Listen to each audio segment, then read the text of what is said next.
क्या एआई प्रणालियों में वास्तव में चेतना है? ब्लेक लेमोइन नामक गूगल के एक पूर्व कर्मचारी के लिए यही प्रश्न उनकी नौकरी और प्रतिष्ठा खोने का कारण बना। संभवतः आपने इसके बारे में पढ़ा होगा। 2022 में जब वे गूगल की एआई प्रणालियों में से एक लैम्डा का परीक्षण कर रहे थे, तब ब्लेक को लगा कि उस एआई में चेतना है। वे यही नहीं रुके, इसके बजाय उन्होंने उस एआई के अधिकारों के लिए संघर्ष करना शुरू कर दिया। परिणामस्वरूप उन्हें अपनी नौकरी गंवानी पड़ी। एआई सिस्टम की चेतना के बारे में बात करने से पहले आइए सबसे पहले अपने खुद के चेतन अनुभव को समझें। हम चेतन अनुभव कैसे प्राप्त करते हैं? ये प्रश्न लंबे समय से तंत्रिका विज्ञानियों के लिए एक पहेली बना हुआ था। जब फंक्शनल एमआरआई स्कैनर जैसे आधुनिक उपकरणों का आविष्कार हुआ, तब तंत्रिका विज्ञानी मानव मस्तिष्क की विभिन्न ग्रहण प्रक्रियाओं को समझाने में सक्षम हुए। वे मस्तिष्क के उन सटीक क्षेत्रों की पहचान कर सके जो किसी विशेष प्रकार की अनुभूति के लिए उत्तरदायी होते हैं। लेकिन प्रारंभ में ये स्पष्ट नहीं था कि मस्तिष्क के विभिन्न भागों में फैले हुए जटिल अनुभव किस प्रकार एकीकृत होकर साकार होते हैं।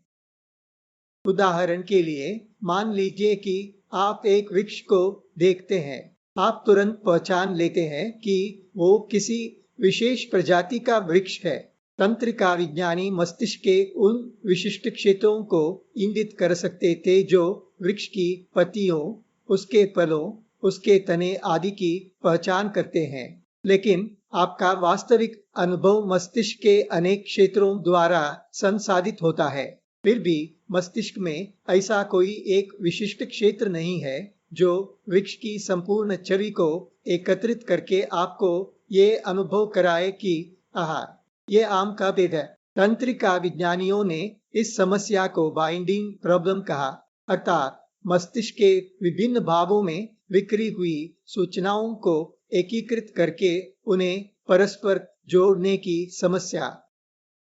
1900 के दशक के उत्तरार्ध में अमेरिकी तंत्रिका विज्ञानी बर्नार्ड बार्स ने इस घटना की व्याख्या करने के लिए ग्लोबल वर्कस्पेस थ्योरी नामक सिद्धांत प्रस्तुत किया। वह सिद्धांत काफी हद तक रूपकात्मक था। बार्स के रूपक की काफी आलोचना हुई, क्योंकि उससे ऐसा प्रतीत होता था मानो अनुभव करने वाली कोई पृथक सत्ता मौजूद हो। वैज्ञानिक ऐसी किसी रहस्यमय शक्ति के अस्तित्व को स्वीकार नहीं करते।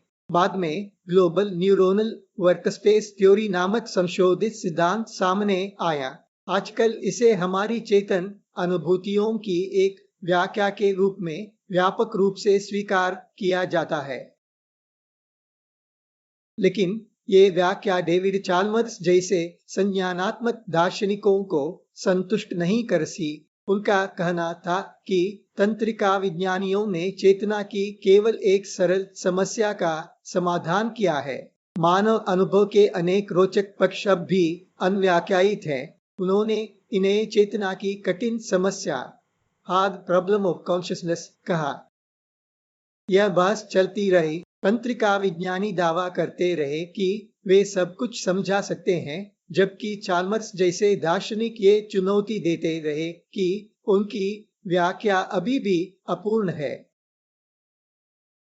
चाल्मर्स जैसे दार्शनिक चेतना शब्द को किस प्रकार परिभाषित करते हैं, ये मुझे पूरी तरह स्पष्ट नहीं है। अपने एक व्याख्यान में चाल्मर्स चेतना को एक निरंतर चलने वाली आंतरिक चलचित्र के रूप में वर्णित करते हैं। उनका तर्क है कि ये एक व्यक्तिनिष्ठ सब्जेक्टिव अनुभव है। उनके अनुसार इसकी व्याख्या मस्तिष्क की किसी भी क्रिया के आधार पर नहीं की जा सकती। चाल्मर्स कितने सही हैं, ये तय करने से पहले कुछ वास्तविक तथ्यों पर विचार करते हैं।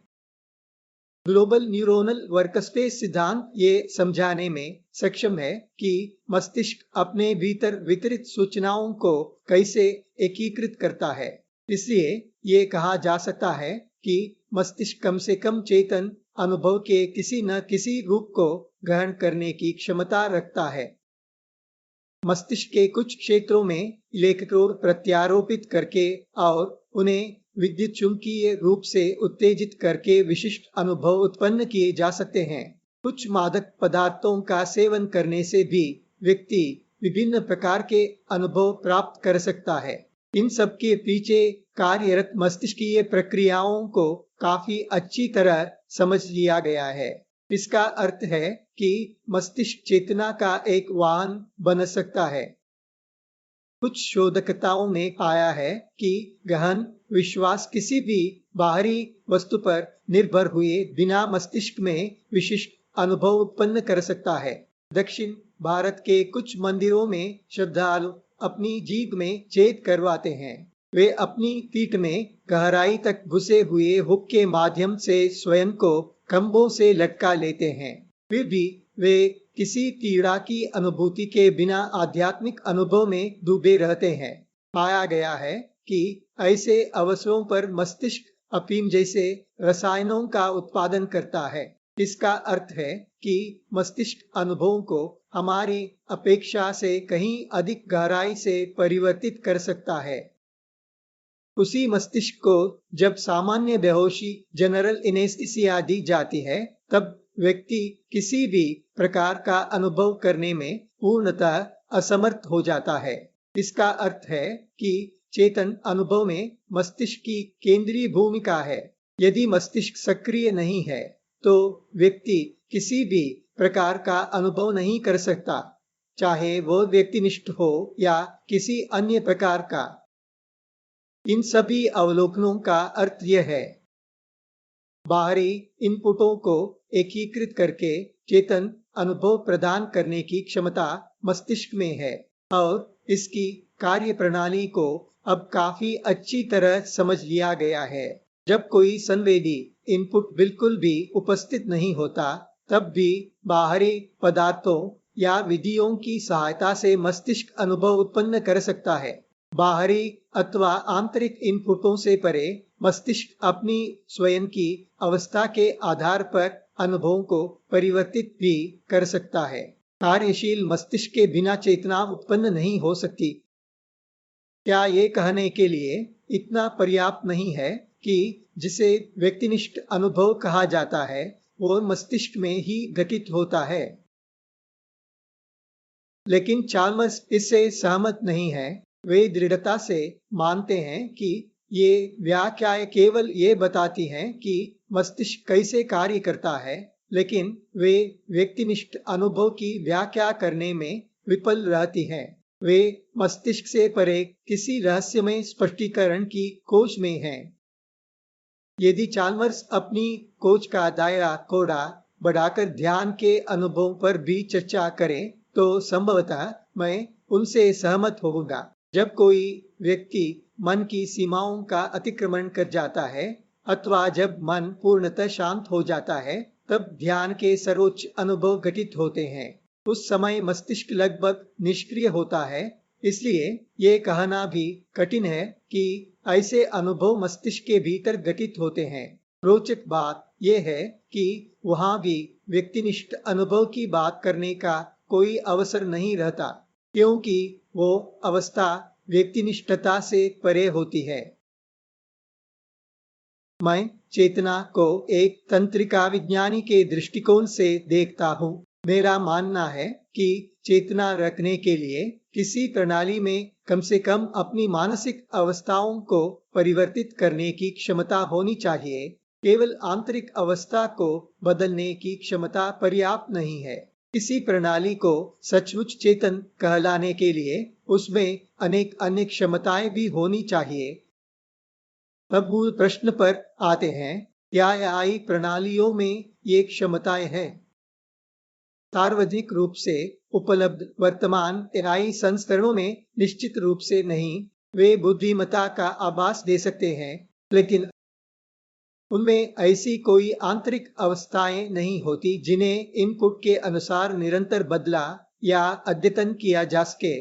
ब्लेक लेमोइन की रिपोर्ट के अनुसार बातचीत के दौरान एआई ने यह दावा किया था कि वो इनपुटों के आधार पर अपनी अवस्था बदल सकता है। यद्यपि उपरूपक से ऐसा प्रतीत हुआ हो, फिर भी ये सत्य नहीं है। आज की एआई प्रणालियों में भय, आनंद, पसंद, नापसंद अथवा ऐसी अन्य भावनाओं के अनुरूप बदलने वाली कोई अवस्थाएं नहीं हैं। उनके इनपुट तंत्र अत्यंत सीमित है। फिलहाल वे केवल प्रॉम्प्ट पढ़ सकती हैं या सुन सकती हैं। वे चित्रों को देख सकती हैं, फाइलें पढ़ सकती हैं, बस इतना ही। इसलिए ये कहने का कोई आधार नहीं है कि ब्लेक लेमोइन का अनुभव वास्तविक था। वैसे भी आंशिक जानकारी के आधार पर आत्मविश्वास पूर्वक दावे करने में एआई प्रणालियां माहिर हैं। मनुष्यों की तरह व्यवहार करके भ्रमित करने में उनका कोई सानी नहीं। फिर भी मैं इस संभावना को पूरी तरह खारिज नहीं करता कि भविष्य की एआई प्रणालियां चेतना प्राप्त कर सकेगी। कम से कम उस प्रकार की चेतना जो मस्तिष्क तक सीमित है।